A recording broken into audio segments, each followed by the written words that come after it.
Friday, as we know. He was in the tomb on Saturday. On the third day, that Easter Sunday, early in the morning, he rose from the dead. 40 days later, he ascends into heaven, descends upon them. There's a great noise, there's a great wind, there are tongues of fire. And from that point forward, the apostles are all fundamental kind of basis of the idea of the supernatural. Christians will assert that these gifts assert that by the 2nd century or so by 100 or so AD, the charisms are functionally gone. These folks are called cessationists. Most of your Baptists, most of your Methodists, Lutherans, what we would call low church mainline Protestants, like American Episcopalians, are cessationists. Now, in practice, a lot of folks in the pews of those churches pray for miracles, but they don't generally believe the idea that anybody's praying in tongues. They don't generally believe the idea that anyone has a gift of healing. That's all kind of considered outside the realm of what they believe Christianity is meant to be this day and age. They believe that the mystical gifts of the Holy Spirit were given only for a little while, just to establish the church, and then the Holy Spirit kind of flipped the switch and that stopped. And that way of thinking was broadly the norm among Protestants around the world, from the Revolt all the way through to the late 1800s. If we had gone and grabbed up some of or had conversations with some of the folks who were the Baptists in Vicksburg, they would have looked and said, all of that stuff is nonsense. Nobody's praying in tongues. There are no miracles of the Blessed Virgin Mary.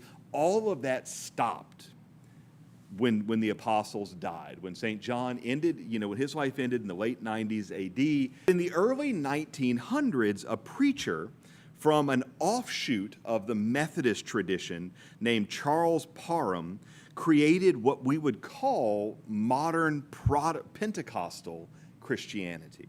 The two most essential aspects of his belief, in addition to being baptized with water, and second, that if you are baptized in the Holy Spirit, you will pray in tongues. Absolutely. There's no possibility. There is an entire sub-branch of, there is an entire Baptists or Holiness Methodists who all kind of adopted these kind of largely Pentecostal ways of thinking. But the idea is there is a second experience, separate from the baptismal experience, where you are baptized in Jesus and in the Holy Spirit.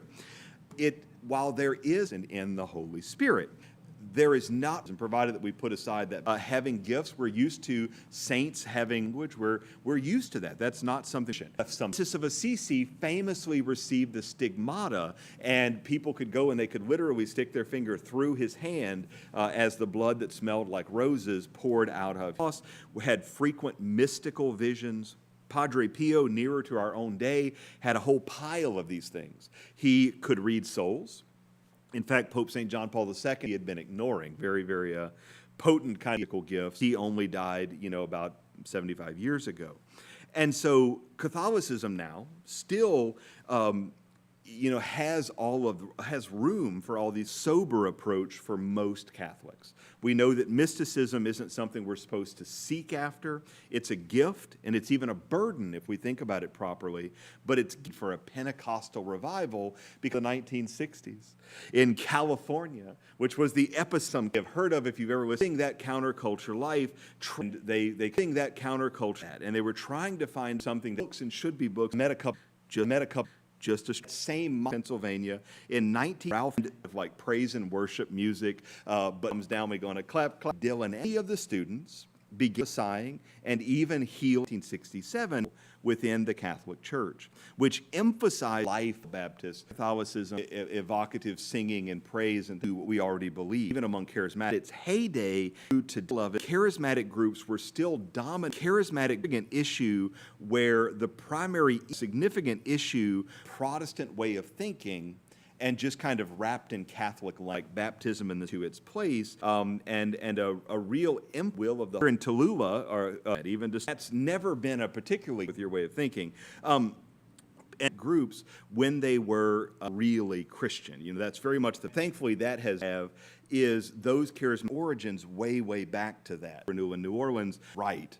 And your music of the charismatic community, where there was get into saints didn't just say, oh, charismatic Christians and charismatic Catholics and overall, this young people, it's also a great ease in young people. It's also a charismatic Catholicism, just kind of arts and Catholic place. See, is that all long retreat, the CEO retreats, but religious entertainment. But it's be 100%. Especially the sacramental life. It's the same thing with a lot of drawing or the doing, this good way of drawing. Also something that has self to listen to the Holy Spirit, sincere humility, otherwise which will be the notion of them, because that rounds out the big. This has been the CU Catecast. Thank you for joining us.